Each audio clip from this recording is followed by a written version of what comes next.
बहुत समय पहले की बात है। कमलपुर गांव के एक जंगल में एक खतरनाक डाकू रहता था, जिसका नाम उदय डाकू था। उदय डाकू से गांव के लोग बहुत डरते थे। गांव के लोग उदय के जंगल से आना जाना बंद कर दिए थे। अरे पापा, ये जंगल कितना सुनहरा है। आओ यहाँ कुछ देर बैठकर फिर घर चलते हैं। बेटा, अभी जितने जल्दी हो सके यहाँ से निकल लो। अगर हम गलती से भी यहाँ बैठ गए तो सीधा ऊपर वाले के पास मिलेंगे। अरे पापा, आखिर यहाँ हम क्यों नहीं रुक सकते? बताओ। पहले जंगल पे कर लो, फिर बताता हूँ। पिताजी, अब तो हम जंगल से बाहर आ चुके। अब बताओ कि हम वहाँ क्यों नहीं रुक सकते थे? अरे बेटा, वही तो पुदई डाकू का जंगल है और वहां जल्दी से कोई भी नहीं जाता है। पुदई डाकू एक बहुत बड़ा डाकू है जिसे 11 मुल्कों की पुलिस भी नहीं पकड़ पाई और उसके इलाके में पुलिस भी आने से डरती है। अच्छा, तो ये बात है। अब चलो पिताजी, हम घर चलते हैं। नहीं तो कहीं वो पुदई डाकू यहाँ भी आ गया तो। फिर वो लोग घर चले जाते हैं।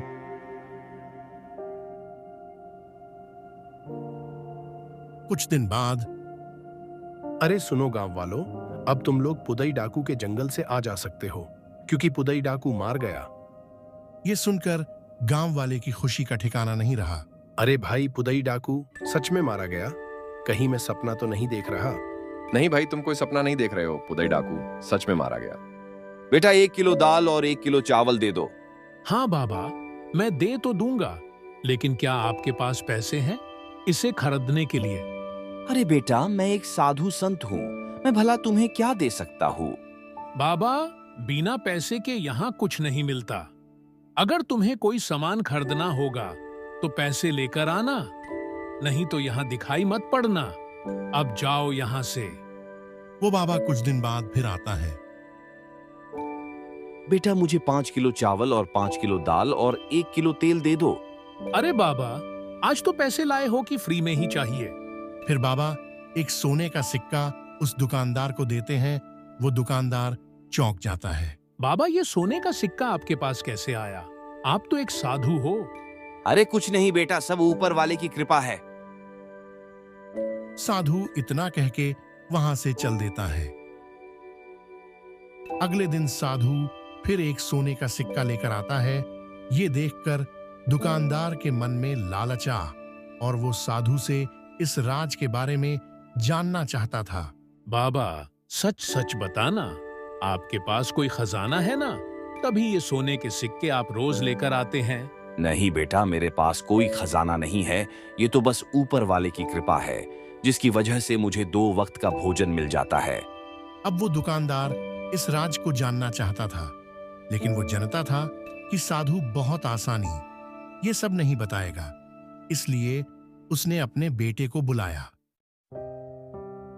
सुनो मोहन, मेरे दुकान पर एक साधु आता है और वो रोज एक सोने का सिक्का लेकर आता। लगता है उसके पास कोई खजाना है। तुम उस साधु से उस खजाने का राज जान सकते हो। हाँ पिताजी, मैं उस साधु के पास एक गरीब और भिखारी बनकर जाऊंगा।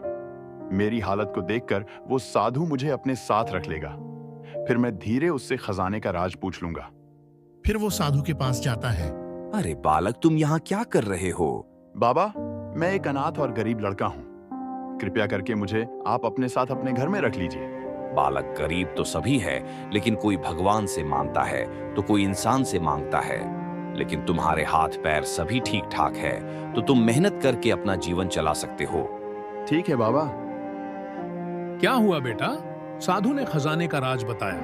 नहीं पिताजी, वो साधु बहुत चालाक है। वो किसी को शिष्य बनाने की तो दूर की बात है, वो किसी को अपने पास भी भटकने नहीं देता है। चलो अच्छा ठीक है, अब तुम जाओ। फिर वो अपने बेटी को उस साधु के पास भेजता है खजाने का राज जानने के लिए। बाबा जी, मैं इस जंगल में अकेली भटक गई हूँ। अब मैं कहाँ जाऊँ, मुझे कुछ नहीं समझ आता। अरे तुम चिंता मत करो, मैं एक साधु हूँ और मैं पास में ही रहता हूँ। अगर तुम्हें डर लग रहा है तो तुम मेरे झोपड़ी में रह सकते हो। फिर वो लड़की झोपड़ी में रहने लगती है। बाबा जी, अगर आप बुरा ना माने तो एक बात पूछूं? हाँ पूछो। वैसे भी तुम मेरी बेटी जैसी हो। भला मैं तुम्हारी बातों का बुरा क्यों मानूंगा? आप तो एक साधु हैं, तो ये सब घर का राशन कहाँ से आता है? ऐसा लगता है आपके पास कोई खजाना है। कृपया करके मुझे भी उस खजाने का राज बताइए ना। नहीं बेटी, मेरे पास कोई खजाना नहीं। ये तो बस ऊपर वाले की देन है। वही जो दे देता है उसी से मैं अपना पेट भर लेता हूँ। अब जाओ, अपना काम करो।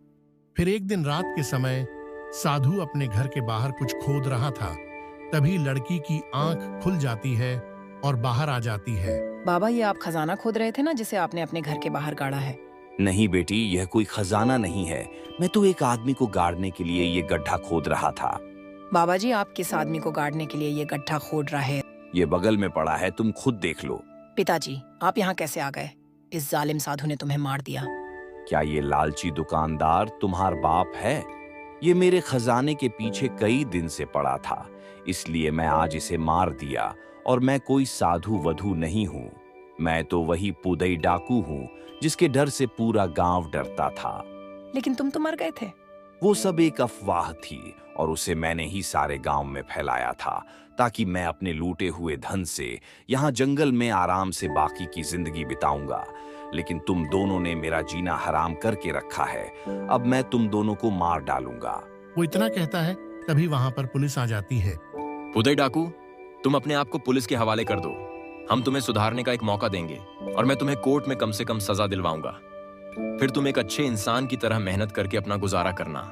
नहीं इंस्पेक्टर, मैं अपने आप को सरेंडर नहीं करूंगा और आज मैं इस लड़की को मार डालूंगा, चाहे मेरी जान ही क्यों न चली जाए। अच्छा, तो तू ऐसे नहीं मानेगा। रुक, अभी तुझे बताता हूँ। फिर वो पुलिस इंस्पेक्टर पुदई डाकू पर गोली चला देता है और पुदई डाकू वहीं पर गिर जाता है। इस तरह पुदई डाकू का अंत हो जाता है